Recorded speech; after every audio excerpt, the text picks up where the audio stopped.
there we have it. The Rasmus Andersson sweepstakes are officially over. And to the surprise of maybe no one, it's the Vegas Golden Knights coming out on top. The full trade details, according to Elliot Friedman, the Vegas Golden Knights acquire Rasmus Andersson with 50% retention on his contract, and the Calgary Flames acquire Zach Whitecloud, a 2027 first-round pick, a conditional 2027 second-round pick, and Abram Wiebe, a prospect defenseman. So the Vegas Golden Knights acquire Rasmus Andersson, a 29-year-old right-shot defenseman. He's having an excellent season in Calgary, playing big minutes, averaging 24 minutes of ice time per game. And through 49 games, he has 10 goals, 20 assists for 30 points. And he'll be making $2.25 million for Vegas for the remainder of this season. They actually gained basically $500,000 in cap space from this move. Vegas has had a pretty solid season. They've sit first in the Pacific Division with a 24-11-12 record, and they've been hot lately, 7 consecutive wins before this deal. And now you add Rasmus Andersson to this decor. Vegas was in pretty desperate need of a right-shot defenseman with the loss of Alex Pietrangelo, who's probably never going to play again, unfortunately.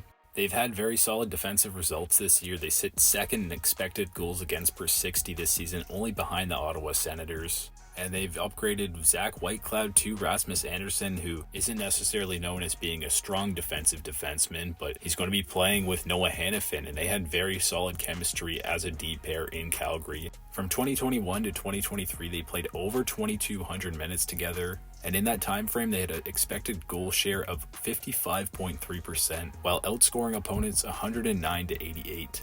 This deal came with no extension, so it's definitely an expensive price to pay for a rental. However, when you look at this tweet from Chris Johnson, he talks about how back in 2024 at the deadline, the Vegas Golden Knights acquired Noah Hanifin from the Flames. There was no extension in the trade. However, Hanifin ended up signing long-term in Vegas just a month later. Calgary didn't allow Vegas to speak with Andersson on an extension, so there's no way that they actually could have got an extension done at the time of this deal.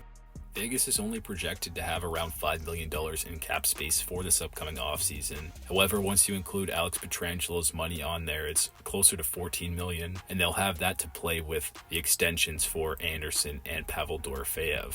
There's been mutual interest, it seems, between Andersson and Vegas for a while. There were reports that Andersson would be willing to extend with two teams, Vegas and Dallas, last offseason if he were to get moved. I do think once all the logistics are sorted out and he starts playing consistently for Vegas, that they'll start to work on an extension and we could see a long-term deal in that $8 to $9 million range. Overall, I love this end of the deal for Vegas. You get the top player on the market. Sure, it's a gamble and an expensive price to pay, but I do think he's going to end up staying in Vegas long term. Now, getting into Calgary's end of the deal, you get Zach Whitecloud, who's another 29-year-old right-shot defender. In a depth role for Vegas, he's done very well, put up great analytics over the last few seasons. Not a lot of offense, 2 goals, 7 points through 47 games, but he's got a cheap deal, $2.75 million for this year and 2 after. Lots you could do with this guy. You could just have him as a serviceable defenseman for the team for the next couple seasons. Or you could look to flip him and get some assets back in return for him. I think you could probably get like a 3rd round pick, maybe a 3rd and a 5th, something like that in a trade. Very cheap defensive defenseman that I'm sure teams would be looking for at the deadline.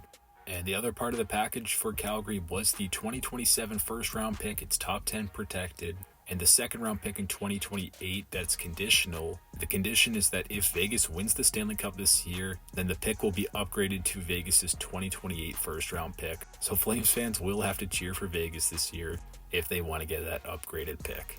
And they get Wiebe, who's a 7th round pick by Vegas, playing in the NCAA for North Dakota this season. Maybe he'll be an NHLer, but probably a fringe guy at best.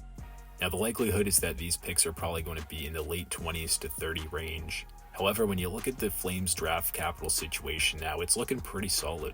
2 first-round picks in 2026, 2 in 27, 2 third-round picks this season, and 2 second-round picks in 2027, which could potentially turn into that 3rd first-round pick. And they've had some very strong drafts over the last couple seasons. I think 2025 was an excellent draft for them. Getting Cole Reshny and Colin Potter in the 1st round, Ethan Winnenbach looks like a steal in the mid-rounds. And the Flames are starting to build up that young core. Obviously, Zane Parekh leads the way on the back end. You've got Coronado playing on the NHL squad, Matvei Gridin playing very well in the AHL.